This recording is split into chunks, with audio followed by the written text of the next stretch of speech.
রহমতুল্লাহ। সুপ্রিয় দর্শক মণ্ডলী, একটা বিশেষ সতর্কবার্তা, অর্থাৎ ভবিষ্যতে যারা ভিডিওটা দেখবেন তাদের একটা উপকারার্থে, তাদের কল্যাণার্থে আমি এই ভিডিওটা করতে চাচ্ছি। আপনারা জানেন চট্টগ্রামে খুব নামি দামি এবং কর্পোরেট লেভেলের একটি হসপিটাল হয়েছে, সেটা হলো এভারকেয়ার। আমি এভারকেয়ার হসপিটাল থেকে প্রায় 1 ঘন্টা যাবৎ এভারকেয়ার হসপিটালে ছিলাম। এভারকেয়ার হসপিটালের আমার কাজ শেষ করে আমি একটি গাছের ছায়ায় বসে আছি। এটা হচ্ছে আমার ফার্স্ট কামিং এখানে, ফার্স্ট ভিজিট এখানে। আমি একটা বিষয় সতর্কতার জন্য আমি এখানে আসছি।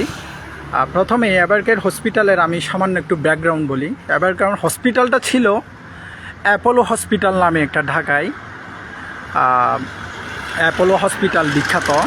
এই অ্যাপোলো হসপিটালটা পুনরায় রিনেম করা হয়েছে এভারকেয়ার হেলথ গ্রুপের, যখন হচ্ছে এভারকেয়ার গ্রুপের কাছে এটা বিক্রি করা হয়।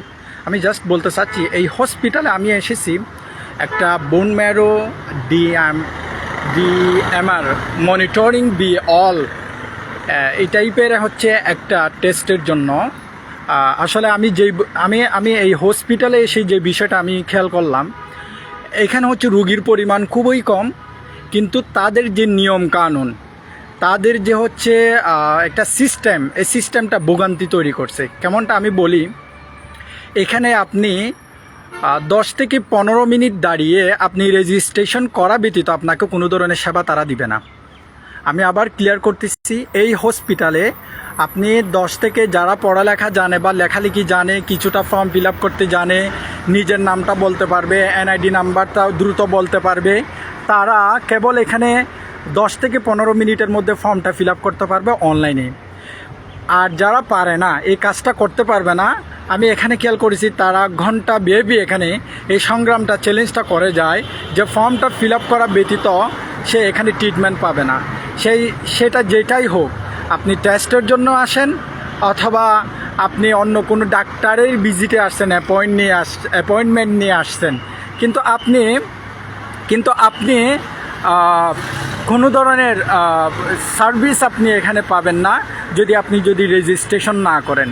আমার কাছে এই বিষয়টা খুবই খারাপ লেগেছে। আমি জানি না, হয়তো এটা উন্নত বিশ্বের সাথে তাল মিলিয়ে তারা হয়তো বলতে চাচ্ছে যে পেশেন্টের যে হচ্ছে এনআইডি নাম্বার, পেশেন্টের হচ্ছে মোবাইল নাম্বার, পেশেন্টের হচ্ছে স্থানীয় পারমানেন্ট লোকেশন, এগুলো হচ্ছে তারা সংরক্ষণ কী কারণে করতে চাচ্ছে আমি জানি না।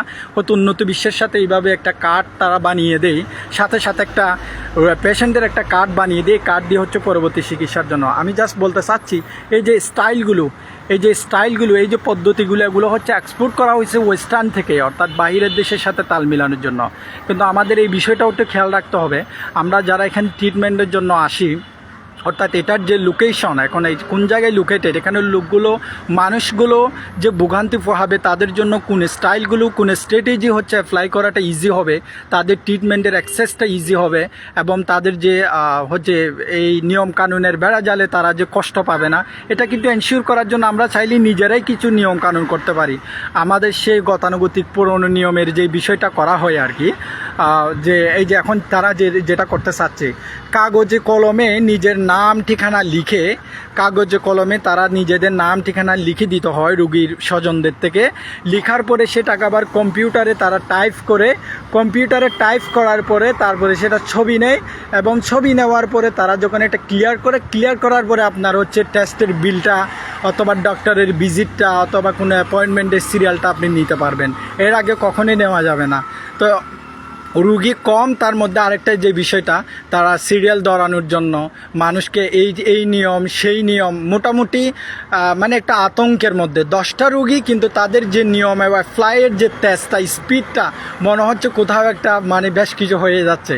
যাই হোক, আমি জাস্ট মূলত এই কথাটা বলা যে এভারকেয়ার হসপিটাল, এটা আশা করি এভারকেয়ার হসপিটালের ব্যাপারে আমি একটা তথ্য দেই যে বাংলাদেশে একমাত্র হসপিটাল, যথা বেসরকারি প্রাইভেট হসপিটালের মধ্যে 100+ যে বোন ম্যারো ট্রান্সপ্ল্যান্ট, যেটা ক্যান্সারের যে একটা ট্রিটমেন্ট, এই ট্রিটমেন্টটা খুবই সাকসেসফুলি তারা মাইলস্টোনটা এটা ফিল আপ করতে পেরেছে। এভারকেয়ার গ্রুপের যে হসপিটাল, চট্টগ্রামের জন্য এটা খুবই একটা সুনামধন্য এবং চট্টগ্রামের জন্য একটা অনন্য সংযোজন বলা যাবে ভবিষ্যতের ট্রিটমেন্টের জন্য। ওই এইটুকুই ইনফরমেশন আজকের জন্য। আমার খুব খারাপ লেগেছে যে এই কারণে যে লাইভটা করা, যে আমি সিএমসি চট্টগ্রাম মেডিকেল কলেজ থেকে একটা স্যাম্পল, বোন ম্যারোর একটা ব্লাডের একটা স্যাম্পল নিয়ে আমি এখানে আসছি। বোন ম্যারোর ওই স্যাম্পলটা, এই স্যাম্পলটা তারা কেউ নিতেও চাচ্ছে না যতক্ষণ পর্যন্ত রেজিস্ট্রেশন না হয়, এবং রেজিস্ট্রেশনের পরে তারা আবার স্যাম্পলটা রিজার্ভও করতে চাচ্ছে না যতক্ষণ পর্যন্ত এটা এন্ট্রি করা না হয়। তার মানে আমি প্রায় 30 মিনিট ব্যাপী এই প্রাইমারি কাজগুলো সারতে আমার এই স্যাম্পলটা আমার হাতেই রাখতে হয়েছে। এই বিষয়টা না আমার কাছে খুব খারাপ লেগেছে।